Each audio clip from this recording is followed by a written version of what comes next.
திருச்சிற்றம்பலம். நாம் பாவங்களை மூட்டை மூட்டைகளாக சுமந்து கொண்டிருக்கிறோம். அதற்கு மிகப்பெரிய சாட்சியே நாம் எடுத்திருக்கும் இந்த பிறவியாகும். பாவங்களிலிருந்து நாம் தப்பிக்க வேண்டும் என்றால் பாவங்களை போக்கி அருளும் இறைவனை வாழ்த்த வேண்டும்.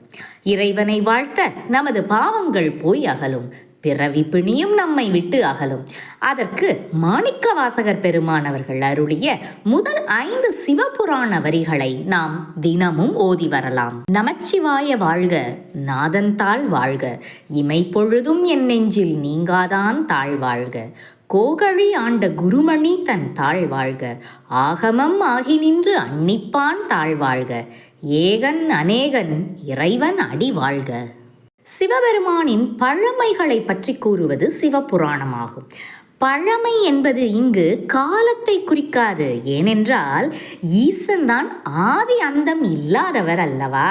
காலத்திற்கு அப்பாற்பட்டு நிற்கும் நிலையினை பற்றி குறிப்பதுதான் சிவனின் புராணம் சிவபுராணமாகும். தொன்று தொட்டு வரும் அவர் புகழை சொல்வது இது. 95 வரிகளை கொண்ட சிவபுராணத்தை மங்கள வாழ்த்து கொண்டு தொடங்க வேண்டும் என்று எண்ணினார் மாணிக்கவாசகர் பெருமான். மங்கள சொல்லாகவும் இருக்க வேண்டும், அதே சமயம் வாழ்த்தாகவும் இருக்க வேண்டும். ஆகவே யோசித்தார், என்ன பாடலாம்? இறைவனை அடைய உதவுவது மந்திரங்களாகும். சிவபெருமானின் தலையாய மந்திரம் நமச்சிவாய ஆகும். மந்திரத்தின் மூலம் அடையத்தக்க இறைவன் அந்த மந்திரமாகவே திகழ்கிறார்.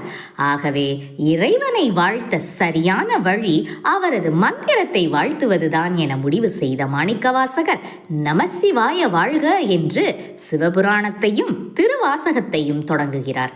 இங்கே பாருங்கள், 6 முறை வாழ்க என குறிப்பிடுபவர் இங்கே முதல் வாழ்கவை மட்டும் உயிரிழவடை கொண்டு எழுதியுள்ளார். நமசிவாய என்று அருளும்போது வாழ்க என்று சாதாரணமாக உயிரிழவடை இல்லாமல் எழுதினால் இலக்கணத்தில் வரும் தலை என்னும் சீர்களின் தொடர்பு கெடுகிறது. ஆகவே அந்த இலக்கண தலை கெடாமல் இருக்கவே நமசிவாயா எனும் சொல் அருகில் வரும் வாழ்கவை மட்டும் உயிரளபடை கொண்டு எழுதியுள்ளார். என்னே தமிழ் புலமை நம் மாணிக்கவாசகர் பெருமானுக்கு. பின்னே தமிழை விரும்பும் ஈசனுக்கு இலக்கண முறைப்படி அல்லவா பாட வேண்டும். அப்போதுதானே ஈசன் மனமிறங்கி அருளினை வழங்குவார். அடுத்ததாக அந்த இறைவன்தான் அனைத்திற்கும் தலைவராவார். ஆகவே அவரை நாதன் என்று விളിத்து அவரது பாதங்கள் வாழ்க என்று போற்றுகிறார். வீடு பேரும் என்னும் முக்தி நிலையினை வழங்குவதும் மாணிக்கவாசகர் உட்பட நம் அனைவரும் சரணடைவதும் ஈசனது திருப்பாதங்களில்தான். ஆகவே அவரது திருவடிகளை வாழ்த்துகிறார். அடுத்து வரக்கூடிய அனைத்து மங்கள வாழ்த்து வரிகளிலும் ஈசனின் பாதங்களைத்தான் வாழ்த்துகிறார் மாணிக்கவாசகர் பெருமான்.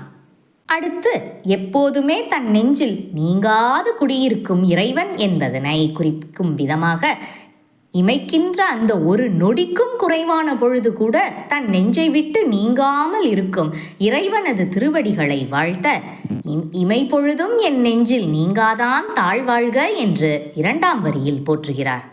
3வது வரியில் இறைவன் தன்னை தடுத்து ஆட்கொண்ட திருப்பெருந்துறை தலம் பற்றி கோகழி ஆண்ட குருமணியின் திருத்தாள்களை போற்றுகிறார். கோ என்றால் அரசன், பெரிய எனவும் பொருள் கொள்ளலாம். கழி என்றால் துறை என்ற பொருளில் கோகழி என்பது பெரிய துறை, பெருந்துறையை குறிக்கிறது. திருப்பெருந்துறையில் குருவாக வந்த இறைவனை குருவில் மேம்பட்டவராக கோ என்று போற்றி அந்த குருமணியின் தாளினை போற்றுகிறார். அடுத்து சிவபெருமானே தன்னை வழிபடும் முறைகளான ஆகமங்களையும் அருளியுள்ளார். அந்த ஆகமங்களாகவும் இருப்பவர் அவரே என்று புகழ்ந்து இந்த இனிமையை தருபவரின் அடிகளை போற்றுகிறார். அன்னித்தல் என்றால் இனித்தல் என்று பொருள். தமிழ் மொழியே ஒரு இனிமையான மொழிதான்.